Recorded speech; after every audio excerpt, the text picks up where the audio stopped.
Hello and welcome to Toppers IQ. United Kingdom अपना internal market bill को दोबारा से रिव्यू करेगा। तो इंटरनल मार्केट बिल क्या है, इसे यूरोपियन यूनियन से हम कैसे डील कर सकते हैं, यानी कि आने वाले समय में यूनाइटेड किंगडम यूरोपियन यूनियन की जो कंट्रीज होंगी उनके साथ इस बिल के थ्रू वह कैसे नेगोशिएट करेगा और ये बिल क्या है। इन सब के बीच में ब्रेक्जिट यानी कि यूके ने जो अपना एक बिल रेफरेंडम कराया था, ब्रेक्जिट जो यूरोपियन से अलग होंगे, उसका इसमें क्या रोल है, तो आज हम इसके बारे में पढ़ेंगे। तो चलिए शुरू करते हैं। इस लेक्चर की पीडीएफ आप हमारी वेबसाइट toppersaiki.com से ले सकते हैं। यूके पार्लियामेंट का article Lords continue further check of UK internal market bill. 9 सितंबर को यूके का इंटरनल मार्केट बिल जिसे पब्लिक में पास किया गया। तो इस बिल का अगर हम एम देखें तो यह एक मार्केट ट्रेड बिल होगा जो कि 4 countries United Kingdom, England, Scotland, Wales and Northern Ireland, इस इन 4 कंट्रीज के बाद इस बिल को जो ट्रेड होगा इस बिल के अकॉर्डिंग किया जाएगा। मगर इस बिल को तब फोर्स में लाया जाएगा जब ब्रेक्जिट ट्रांजिशन पीरियड स्टार्ट होगा, यानी कि जो ब्रेक्जिट है उसका टेन्योर स्टार्ट होगा। जो यूके है वह यूरोप से अलग होकर अपनी एक खुद की पहचान खड़ी कर कर एक कंट्री उभर कर सामने आएगा। ब्रेक्जिट ट्रांजिशन पीरियड 31 दिसंबर को ख़त्म होगा। उसके बाद यूके खुद का अपना एक कंट्री घोषित किया जाएगा और उनका दूसरे यूरोपियन यूनियन के साथ यानी कि यूरोपियन पार्लियामेंट में उसका कोई भी योगदान नहीं रहेगा। अगर ब्रेक्जिट हुआ है उसके कारण जो ब्रिटेन है वह खुद की अपनी ट्रेड पॉलिसी इंट्रोड्यूस कर सकता था। मगर इन सब के बावजूद यूके को इंटरनल मार्केट बिल क्यों लाना पड़ा? तो अगर हम थोड़ा सिनारियो देखें तो यूरोपियन की बात करें, अगर हम शंघन वीज़ा लेते हैं तो सभी कंट्रीज इंटरनली एक दूसरे पर डिपेंडेंट है और वह कनेक्टेड हैं। तो अगर कोई भी कंट्री का, यूरोपियन का अगर कोई सिटीजन है दूसरी कंट्री में जाकर जॉब करना चाहे, जो काम करना चाहे, तो वहाँ पर कर सकता है, उसे किसी भी वीज़ा की ज़रूरत नहीं पड़ेगी। तो इन सभी को मद्देनज़र रखते और जॉब्स को प्रोटेक्ट करने, ट्रेड एंड जो कॉमन लॉ हैं उन्हें फोर्स में लाने के लिए यूनाइटेड किंगडम ने इस इंटरनल मार्केट बिल को पास कराया और इसका प्रस्ताव रखा। आप मेनली 4 कंट्रीज देख लो जिनमें जो यूरोपियन यूनियन आता है। तो अगर स्कॉटलैंड देखें तो वह येलो कलर का एरिया है जिसमें यूनाइटेड किंगडम कवर होता है। उसके बाद वेल्स जो लाइट ऑरेंज कलर है और इंग्लैंड जो ग्रीन कलर में है और दूसरी तरफ आयरलैंड पड़ता है।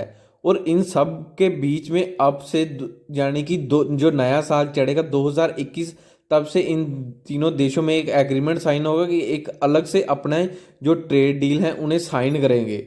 यह इंटरनल मार्केट बिल काफ़ी कंट्रोवर्शियल बिल रहा क्योंकि जब से यूनाइटेड किंगडम ने अपना विड्रॉल एग्रीमेंट साइन किया यूरोपियन यूनियन के साथ, तब से यूरोपियन यूनियन की काफ़ी कंट्रीज ने इसका विरोध किया।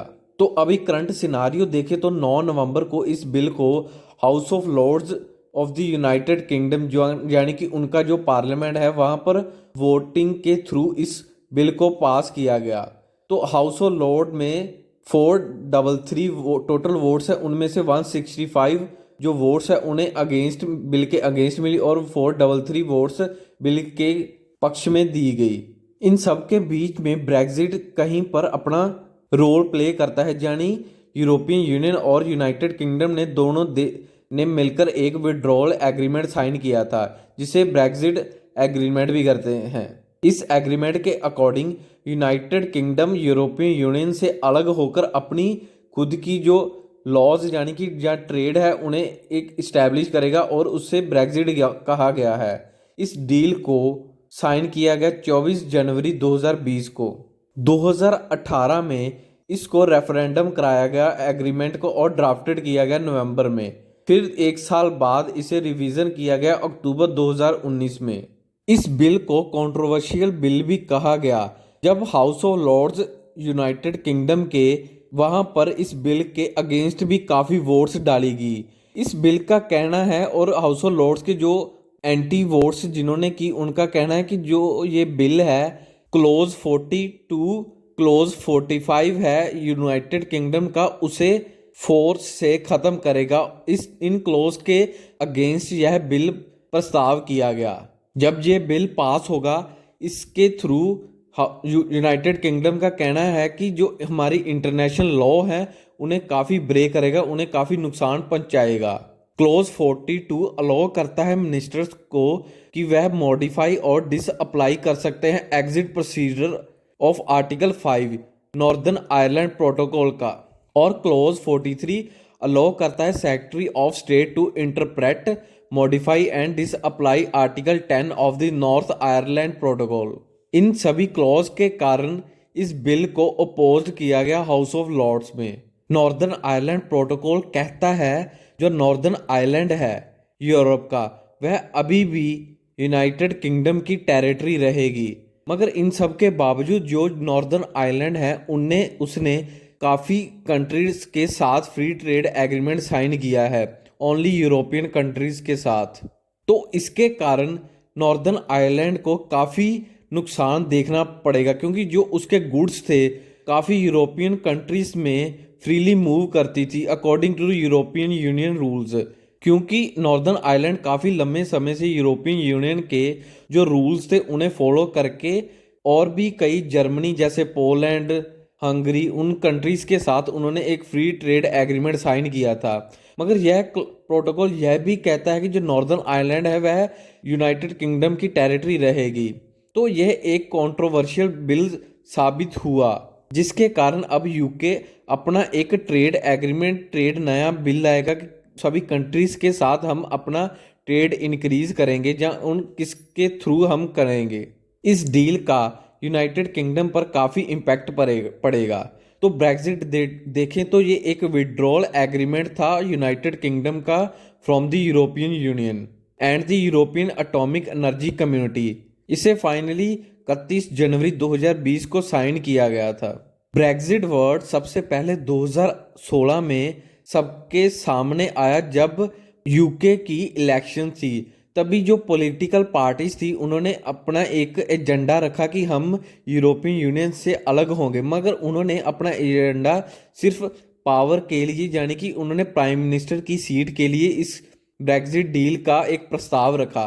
मगर इस ब्रेक्जिट डील का लोगों पर काफ़ी असर पड़ा, तो फिर लोगों ने डिमांड करी कि वह रेफरेंडम करना चाहते हैं, और रेफरेंडम के थ्रू उन्होंने काफ़ी वोट इस बिल के साथ डाली, यानी कि वह यूके को एक अलग करेंगे यूरोपियन यूनियन से। तो इस साल 31 दिसंबर 2020 को withdrawal agreement final transition agree किया जाएगा, यानी कि जब 2021 आएगी 1 जनवरी को यूनाइटेड किंगडम यूरोपियन यूनियन से अलग होकर अपना ही एक देश बनेगा। सो ये एंड इस वीडियो का, चैनल को सब्सक्राइब और लाइक करना मत भूलिएगा।